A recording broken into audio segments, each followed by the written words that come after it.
বাবা বেরিয়ে এসে দেখো কাকে এনেছি। কাকে এনেছে? কি হলো বাবা, তুমি কি এনাকে চেনো? না, কে এনে? তুমি চিনবে কি করে? রাতে নৌকা বন্ধ বলে নদীর ঘাটে বসেছিল, তাই আমি ওনাকে বললাম চলুন রাতটুকু আমাদের বাড়িতে থেকে সকালে চলে যাবে। আসুন, বাবাও ঘরে থাকে, আপনি এ ঘরে থাকবেন।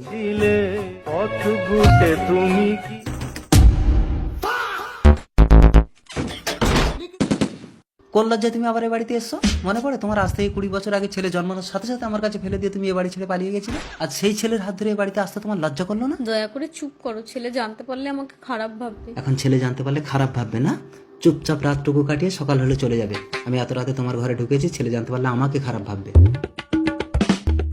কি হলো, খুলছে না কেন? কি ব্যাপার, দরজা খুলছে না কেন? দরজা থেকে বাইরে থেকে বন্ধ করে দিয়েছি। দরজা যখন খুলছে না, আমি তো তোমার বউ, এক ঘরেই শুয়ে পড়ো। বউ? এই কথাটা তুমি যদি 20 বছর আগে ভাবতে তাহলে আমার যৌবনটা বৃথা যেত না।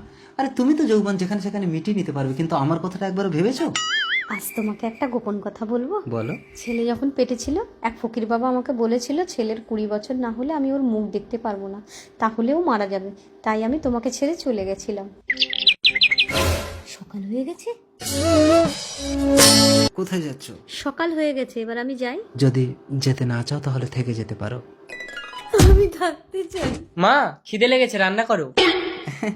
খোকা তুই? আমি দরজার আড়াল থেকে সব শুনেছি বাবা, আমি থাকতে তোমাদের আর আলাদা হতে দেবো না মা। আমাদের সংসার